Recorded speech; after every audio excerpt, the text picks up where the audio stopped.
Welcome to the Barrel Room Chronicles. I'm Carrie Moynihan, a certified bourbon steward, former bartender, and all-around whiskey aficionado. I travel the world to explore whiskey from every avenue. For the last 20 years, I've been helping others tell their stories through television, film, and other media. But now I'm taking my love for whiskey and my experience in the entertainment industry to uncover the fascinating stories of the water of life. So kick off your shoes, pour yourself a dram, and join me for this episode of Barrel Room Chronicles.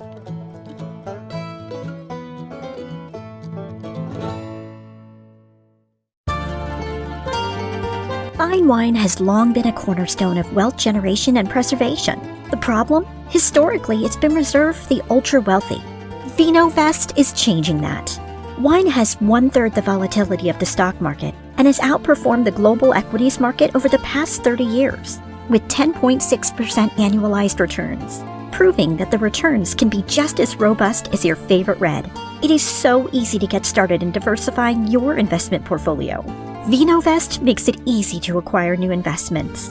Equipped with a team of world-class sommeliers who evaluate wine and determine which ones will gain value over time. You own the wines in your portfolio outright. You can buy, sell, and even drink them whenever you want. Go to http://zen.ai/Barrel Room Chronicles to receive 2 months of fee-free investing. Be sure to mention that Barrel Room Chronicles is helping you save on 2 months of management fees. It's time to start investing with VinoVest today. It is 5 o'clock somewhere, and you've tuned into episode 12 of BRC. For those of you who'd like to watch this episode, it's available on our website, YouTube, and Spotify. Today in our Club Corner segment, I'll chat with Scotch Club founder Andy Smith about building the club one city at a time. But first, I speak with the Bitter Housewife herself, Genevieve Brazelton, about her inspiring product line in today's Tales from the Still. Today on Barrel Room Chronicles, we have the pleasure of speaking with Genevieve Brazelton from the Bitter Housewife. Genevieve, welcome. Thank you for having me, Carrie. Happy to be here. I'm so glad you are here. As I was saying offline, it was kind of serendipitous that we have you, because literally the day before I heard from your people, I was at a bar for the first time in months, and I'm looking at the refrigerator and it stocked your sodas. And I thought, oh, that's interesting. I should have one of those. And then somebody started talking to me and I forgot. But when I came home, I had this email from you, and I'm so excited to have you on the show. And the product is fantastic looking. I haven't tasted it yet. We'll do that a little bit later. But I wanted to find out more about how you came up with the product, we usually say whiskey journey, but in this case, we'll say spirits and beverage journey. How did you come to be the Bitter Housewife? Well, first I have to ask what bar you were in that actually has the bitters and soda. It is called The Other Door. It's in Burbank, California. Oh, I know it quite well. Do you? Actually, my husband is very longtime friends with the owner. With Ari? Yes, with Ari. Yep. Because there is only a handful of bars that have the bitters and soda, and I know you're not in Portland, so I was like, who is that? Yes. Ari has been a longtime supporter of our journey. So yes, that's awesome. So serendipitous. Yes. Anyway, the Bitter Housewife. Yes, I am generally, most people figure out pretty quickly, neither very bitter nor a housewife. But, I still think we all have a little bitter housewife in us. I definitely do. And that may be a whole nother conversation, but I'll get the therapist on the line. Hold on a second. Yes, exactly.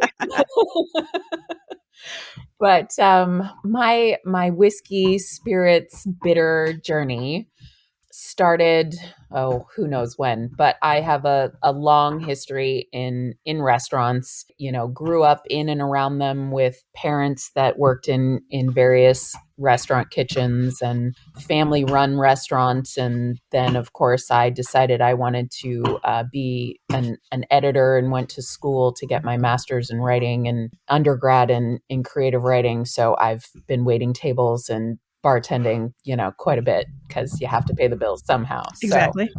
But the Bitter Housewife journey really started with me wanting to get back to that writing, actually. And I started a blog called On Becoming a Housewife, which was my little tongue in cheek of finding myself in my my mid 30s, with had just gotten married and a husband that was actually mostly supporting me the first time that I wasn't fully supporting myself, and really kind of exploring that. So it was a little bit of like urban homesteading, but also entertaining with a 50s vibe. And Nice.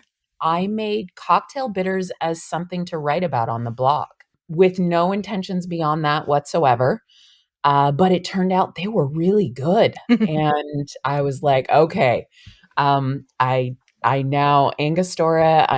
I've been ruined for Angostura. It tastes too just, sharp and not quite right. And I set on the path of trying to make the perfect bitters for an old fashioned, because that is my favorite cocktail. And that is a hard drink. Yep.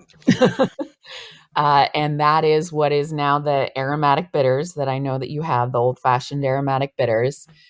6 or 7 recipes. I finally had what I thought was the best bitters. And for the way that I like my old fashions, which is with a little bit of orange and cherry muddled in the bottom.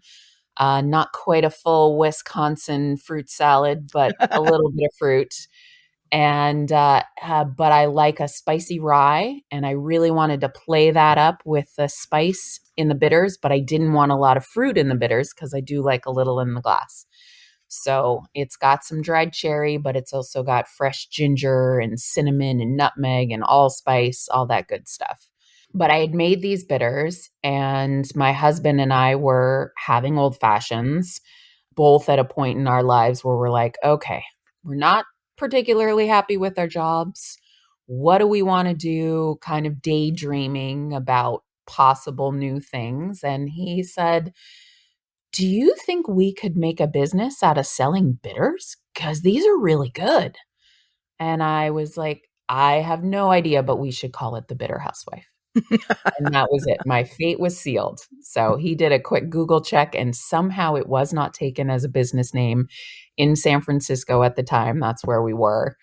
And then we started doing, some research about, what a business would look like, how many others were out there, all that kind of stuff. And my mind is very much the creative side. So I was like, well, what's it going to look like? And went down that path and took a couple years, but then we had the product that you now have in your hands and on Fantastic. the So shelf. how many different here's the bitters that I have. And how many different flavors of bitters do you have in your line? We currently have 8 bitters Oh flavors in wow. our line. Yeah. We have kind of what we call our core, which is the aromatic, then an orange, cardamom, a grapefruit, a lime coriander, and then a barrel-aged version of the aromatic. And then we have 2 more premium bitters that are collaborations with a couple local distillers. We have one is Westward Whiskies. We work with them on a hazelnut bitters. Oh wow. And then we just partnered up with Rogue Distillery for the Dead Guy Chicory bitters. Dead And guy that was chicory. just launched. Yeah. Those turned out really awesome. I love all of, I Ooh. love all of my children. Oh, that They smells really all are good. unique, but of course the new shiny one, you start playing with it. And Right. since it's still in the winter, that's like a, coffee and chocolate notes. Although it has no coffee, it's all from the chicory and dandelion. So Wow. yeah, I just smelled this for the first time, and I was reading somewhere that you believe in cherries from Manhattans as well. Is that I do. okay? Good. Yes. So Brandy cherry. usually I Yeah. usually replace. I don't use maraschino cherries, but I use the good ones. The Luxardos. Yes, the Yeah. Luxardos or Traverse Distillery in the Midwest. They have great cherries. Oh, awesome. Yeah. But I always make my Manhattans, perfect Manhattans with cherry bitters. So that's what I'm going to try with this later. Mhm. That's awesome. From conception of your drinking with your husband one night, a couple of drinks, to, okay, we're going to do this. How long did it take you to get started, basically? We kind of, we had a lot of different phases of rolling it out. first recipe testing and trying to find a kitchen space and figuring out what licensing. And that probably took us about a year and a half. Okay. Licensing for bitters is interesting because nobody knows what to do with you. Right. Well, are you a spirit? No, not really. Well, but you have an alcohol base, so there's some legislation that goes Right. along with that. So before we were fully on shelf, ready to sell to people, that was about 2 years. Okay. We also threw a move to Portland, Oregon in there, which, then set us back a little because we had to start some of that licensing all over again. And But what prompted that move? I got pregnant, Oh, and our little one-bedroom attic apartment in San San Francisco Francisco. It's not just going to do it. wasn't quite going to work, and we couldn't afford anything else.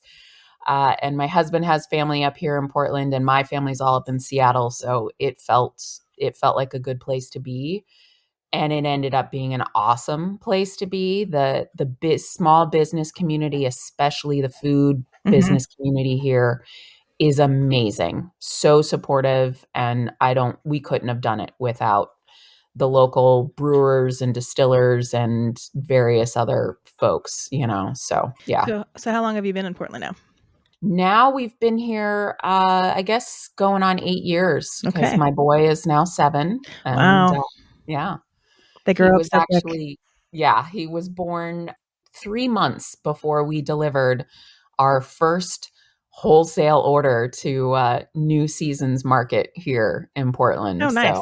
yeah, we don't, it's like we don't mess around. We're going to do it all at once. I guess. You're like delivering the baby. It's okay. Here, let me sign off that delivery sheet, please. Yeah, I'm pretty delivering everything now. The drinks, the kid. all of it. All of it. Yeah. So I it love was, that. it's been a wild ride, and it still is, but it's a lot of fun. Now, let's talk about your husband. Is he like full partner with you, or does he still have a day job? No, he is full partner. He actually ended up full time in the business before me. Oh, wow. He really manages the operations side. We always like to say that, the business wouldn't exist without either one of us, without the both of us together. I come up with the flavors and the brand is all me, but he makes it all go. And I don't really think I would have on my own. And, I also joke he's the kind of person that jumps off the cliff and builds the airplane as he's falling. And I make at least 10 versions of it before I even look over the edge. So, we kind of find that in between and make it go. Awesome. Now, do you manufacture everything all in Portland, or do you have things done other places, or where's your cannery and all that stuff? Yeah, everything now is in Portland. We we do all the bitters and the base for the bitters and soda, the canned product ourselves. We do hand off the base to a local canner who then basically just waters it and carbonates it, puts it in cans for us. We don't have our own canning line. However, we do end up working it on occasion because that's how it goes. Exactly. But we're still, bottling all of our bitters. We label everything by hand because we thought that awesome flat flask bottle was the best thing, and I still love it, but it's really hard to get a labeler for that. So I bet. Yeah. But I mean, first of all, I love the labels. I love the whole design about the labels. And I think it works flat. I mean, I don't know. It works. I think it works. yeah, I have no intention of changing the bottles, but so every once in a while you realize like, oh, that's why not everybody does this. That's why they're all in those Boston rounds. Right, Uh-huh. right. Yeah.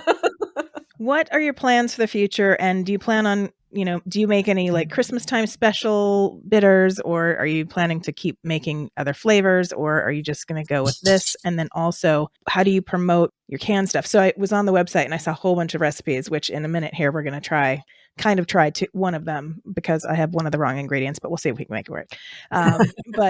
So what are your plans for the next 5 years of the company? Yeah. We have really shifted a lot of our energy to the bitters and soda. So that is a canned bitters and soda. It is what it is. But it is 0 alcohol and 0 sugar. So we actually make a different base. It is not just our bitters dealkalized, but mostly because that is the type of product that, the loyal fans are drinking a can a day. They're going through a case a month. Where Wow. even loyal bitters fans are, they're still, it takes them a month to go through a bottle. Well, yeah, because you don't put as much You in just use a little, it. Yeah. I mean, we have a few people who put it on everything and maybe they go through two or three bottles, but there's not that many of them. So, Some people use it like hot sauce. I'm not going to lie. yeah. I put it on everything. Yeah. We have ours in the kitchen often. So there's lots of different ways to do it. But I love creating flavors. So I think I will always continue to do that. And, this past year, we kind of extended ourselves and launched a whole bunch of new things. We did 2 new flavors of the bitters and soda. Both the cardamom and grapefruit were launched last year. And we did the Dead Guy bitters, as well as then doing sampler sets so that people can have little teeny bottles to taste all of our flavors. And we're like, okay, we're never doing that many again. I was like, that's very busy. That's a little much. How many employees do you have that were helping you out with this? At the time, we had 3 other employees. We were a whole team of 5. Oh Yeah. my goodness, that's a lot of work for 5 people. Yeah, exactly. But, as far as the bitters go, the cocktail bitters, I love the collaborations with distilleries. That is a ton of fun to find one of their products and really use that as inspiration for a bitters flavor that just, is really goes well and can do a bunch of different things with it. So far, I've only done that with whiskeys. I want to do that with a gin or with a tequila or a mezcal, just to spread it out and get some fun flavors. Have you talked to Jill over at Freeman Spirits? We've Freeland definitely connected. Yeah, Freeland. We've connected a number of times. I have not reached out to them about a bitters collaboration, but I have thought about it because I was like, They have they're some. Geneva. That would Yeah, be I was like, the Geneva is top notch, and Molly over there, she does a really good job making that stuff. She's a mom now too. So, Yeah, she is. yeah. No, yeah, it happens. Yeah, not to me. Not to everybody. No, it's a yeah. It's a choice. My dog is my pup. He's my baby. I don't need any. I'm an auntie to everybody else's kids, my sister's kids, my best friend's kids, but I can give them back. So that's the key that you forget. You don't get to give your own back. I know. I'm like, oh, I'm tired now. Are you coming to pick her up? And my friend's like, I'm exhausted. She hasn't slept in days. Oh, yeah, I know. That's why I was 1. That's it. And I'm like, we're going to take a break real quick while I go get all the ingredients to make this lovely drink. But when we get back, we'll do some little tasting. So hang tight. There's nothing better than the smell of coffee in the morning. What if you could enjoy a coffee subscription of fresh, roasted specialty coffee while making a difference in the lives of the farmers that grow it? What if you also had access to a virtual coffee community of other coffee lovers and the coffee farmer and roaster? That's all part of the Farm to Cup Coffee Club subscription at Unleashed Coffee. Subscribe today. Unleashedcoffee.com. Okay, and we are back. And I have today the bitters and soda orange flavor, as well as the aromatic. So I was looking on your website for all these fantastic recipes. And of course, I didn't have most of the ingredients. And I thought, I could go shopping because some of these sounded really good. But I did see one called the Americana, which I do have most of the ingredients. I have the Campari, but I don't have sweet vermouth. I only have dry vermouth. So I don't know how that's going to taste, but we'll try it. Yeah. See how it does. Because, dry vermouth is still kind of sweet. So it might be, it's just a little less cherry and maybe a little more herbal. Then I may have to add some of that.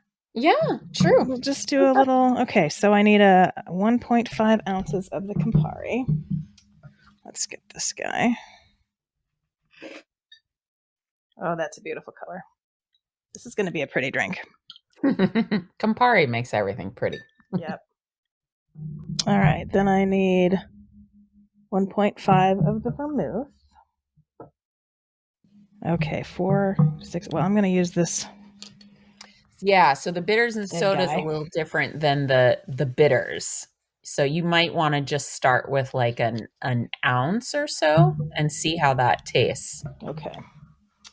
Let's Because see. it is definitely perceptibly more bitter because there's no sugar in it, where our cocktail bitters do have a little bit of sugar. Okay. So, but I can see that working because it's a little, yeah, the aromatic bitters and soda is a little different too. And with the dry vermouth and the Campari. Yeah, a little finger swirl. Oh, actually, no, that works. That does work. Yeah. That's great. Refreshing little spritzer kind of thing. Yes. Yeah. All right. Now, the other thing I wanted to try is I have this beautiful Junipero gin, I like to call it, but it's Junipero gin from San Francisco. Oh, yeah. And I wanted to try this with the orange.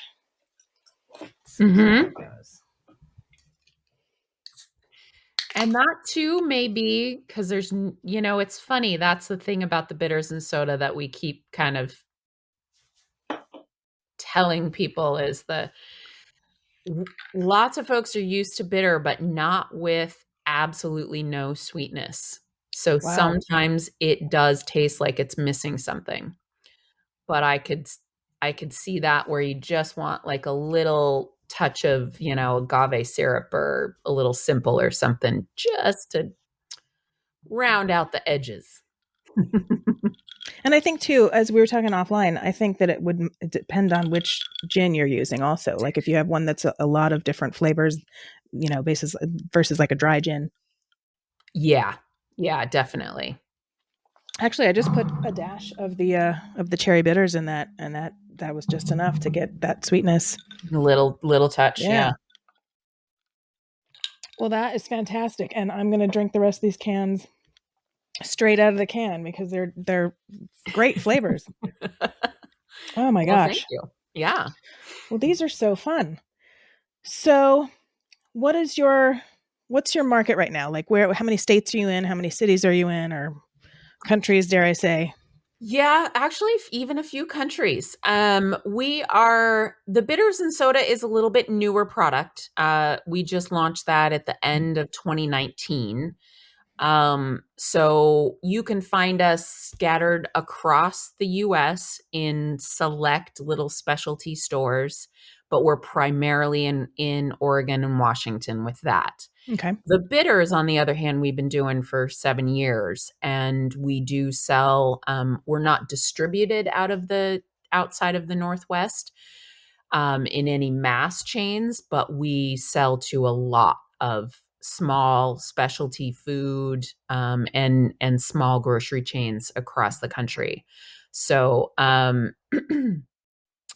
that I think we're in all 50 states. If not, we're maybe like in 48. But I mean, I know we've got a store in Hawaii and, even the few little outliers. But we also have some presence in Canada. We sell through Crafty Bartender up there. Okay. Which definitely makes getting through customs, if any Canadian listeners are interested, much easier than buying direct from us. Yeah. And we do have some presence in Japan also. Oh, wow. So.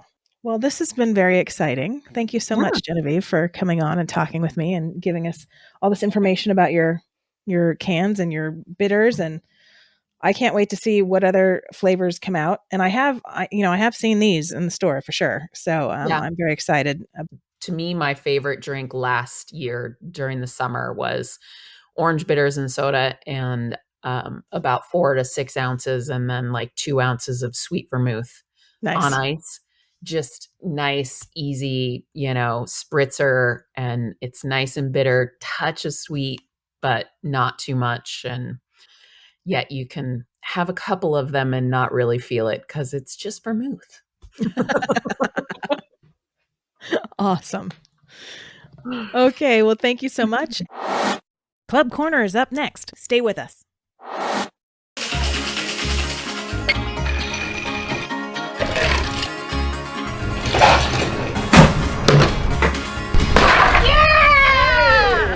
Hey guys, we're back, finally, after COVID-19. I'm Carrie. I'm Philip. I'm Louise. I'm the chef. Chef Louise Leonard, as in Whiskey, A Chef's Journey. That chef. Yes. We started shooting just before the pandemic lockdown, and now today, our very first day, you are catching us on set, and we would love to talk to you about how you can help get us from here to your TV set. The thing is, we've run out of money. We mounted a pre-production campaign, which was very successful. Thank you very much for that. But now we're back into production, and we need your support for this phase. You supported us the first go round, or if you didn't, we welcome your support this time. The thing is, we want to take this show around the world, quite literally. Quite literally. And that takes money. Yes. So won't you help us get this to market? You can visit whiskeyachefsjourney.com for all of the information you're going to need to help us realize this project. Well, I think it's a cheers to that. Cheers.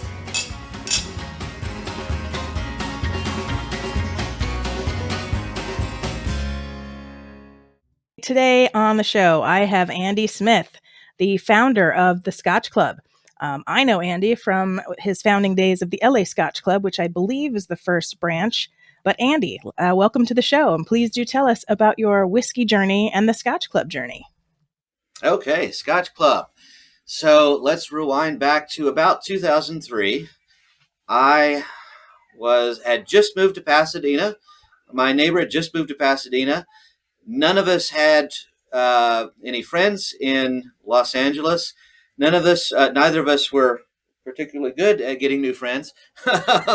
So we had each other, and he was a cottage court neighbor, so we're very close. So we started to begin a weekly Scotch tasting. I forget why it was Scotch that we chose. We just wanted to get together and do something. Probably Scott knew more than me, but I had just been to Scotland on a whirlwind trip all over the country that took me to every corner of Scotland and 0 distilleries. Yeah, it's a sad story, yes. So Scott Sakely and I started to drink once a week. We started with simple blends, and eventually we got into single malts. We began perhaps at the Pasadena bars. We eventually found something called Mission Liquor in Pasadena, a fantastic shop, and it was the first time we ever saw the wall of Scotch, just a whole wall with nothing but Scotch. We literally, and I don't mean this figuratively, we literally fell to our knees. And of course, back then, all the prices were on sticky notes. You don't want to know the prices because those are 2004 prices. Just put it this way, there was one less zero. In some cases, two less zeros on it. So we started drinking better Scotch. But of course, we had to split one bottle amongst two people. And after about a year or two of drinking with each other, we came to realize that maybe we wanted to drink with someone else. No offense to each other, but we were tired of all our stories. There's only so much you can hear from one person. And we also wanted to try more and better whiskey. We could not afford to try every single thing we wanted just by splitting it in two. The stuff we were starting to get interested in was far too expensive.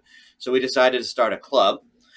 We started the possibly the worst website in the history of websites.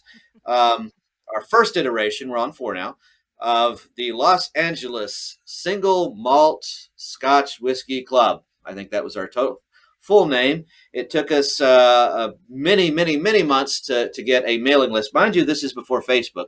There were no social groups. We had to actually start a website and hope that people eventually Googled Scotch and Club and Los Angeles, which is what we had been trying for years, but we only got Whiskey A Go-Go, so we had to start our own club.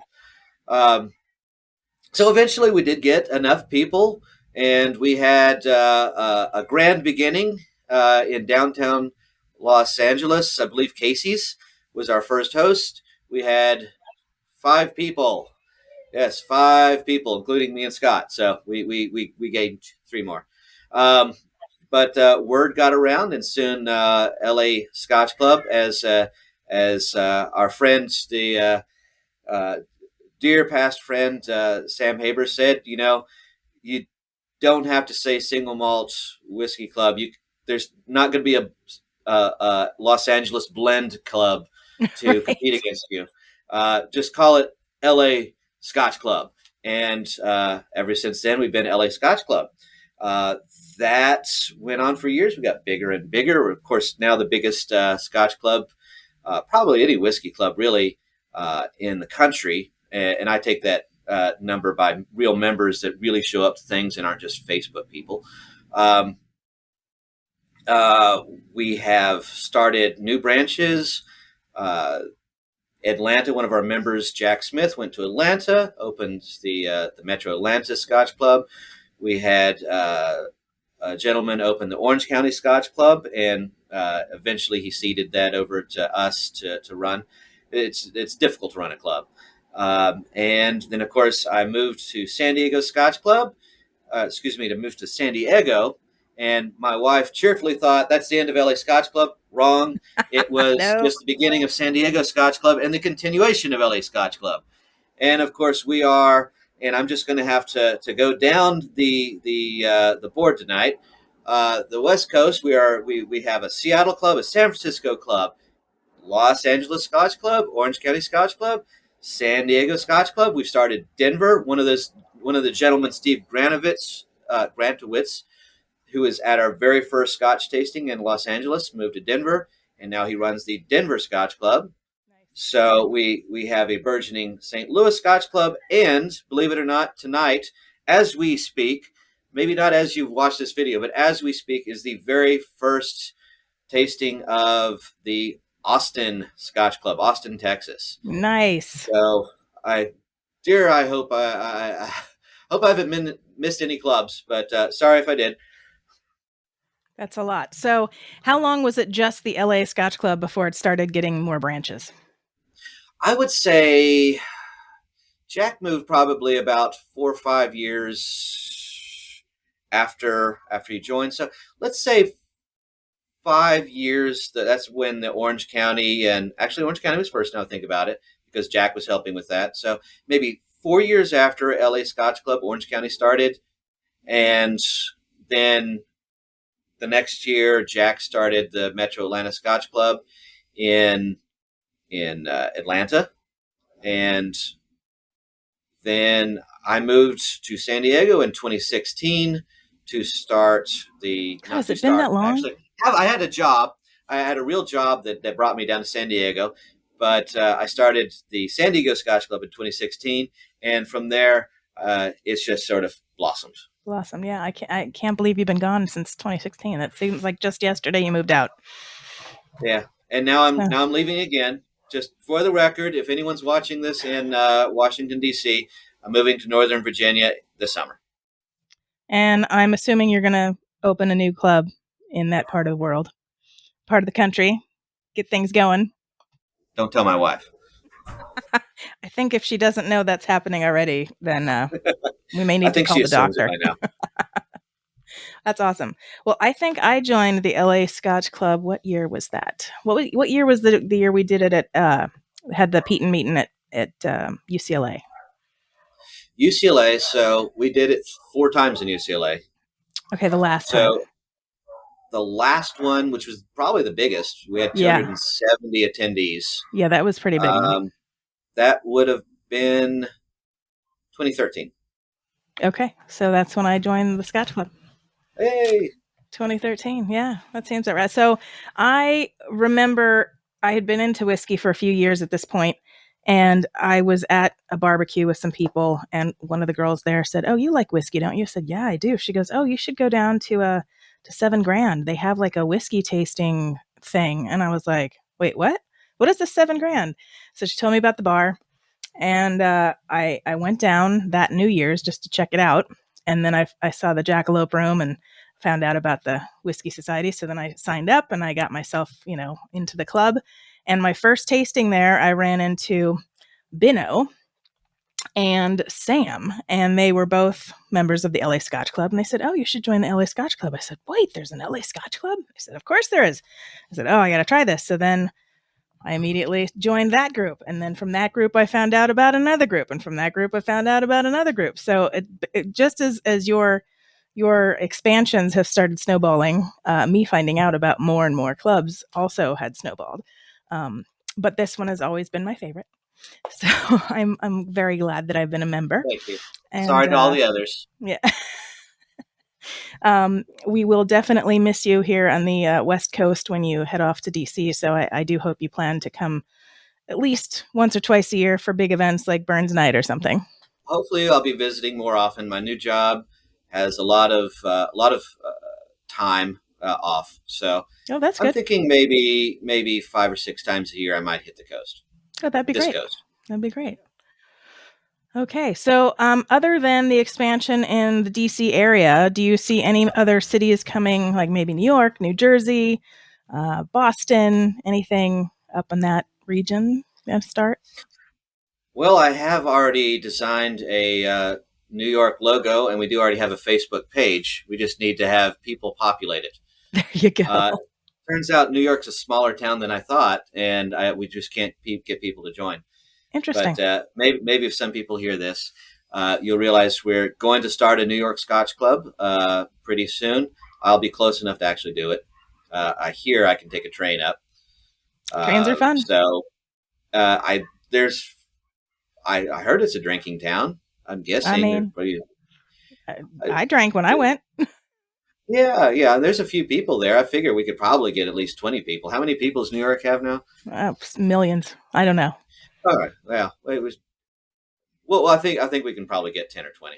Yeah, it'll be good Scotch, guys. Come on over. Right. All right, Andy. Well, thank you so much for joining us today on Club Corner on the Barrel Room Chronicles. It was great talking to you and catching up and finding out the history of the LA Scotch Club / Scotch Club / all the other clubs. And thank you again for joining us, and good luck with the move. The clean history of the LA Scotch Club. Right. Yes. I'm saving the dirty history for actual Scotch Club participants to hear at the actual meetings. So with that speaking, we have unlike other clubs, we actually have an official lifetime membership. So if you want to hear the dirty history of the LA Scotch Club, you'll have to become a lifetime member. Great. And speaking of becoming a member, where would people find you if they wanted to log on, and join the clubs? If you want to find anything about Scotch Club, then go to scotchclub.com. SCOTCHCLUB.com. Nice. We got it. So anything that we're doing, you're going to find there. Andy, again, thank you so much for being on the show today. We really enjoyed having you here on the Barrel Room Chronicles in our Club Corner section of the show. And we'll see you soon. Sláinte. For show notes on today's episode, please visit www.barrelroomchronicles.com. If you like what you heard, please rate and subscribe to the podcast. If you really liked it and want to show your support, buy us a whiskey through our Ko-fi site. If you work in the whiskey industry or run a whiskey bar or club, and you'd like to be featured on Barrel Room Chronicles, register to be a guest through our website. Thanks for joining me, and until next time, Solanjeva. Barrel Room Chronicles is a production of First Reel Entertainment and is distributed by Anchor FM and is available on Spotify, Apple, Google, iHeartRadio, Amazon, or wherever you listen to your favorite podcasts.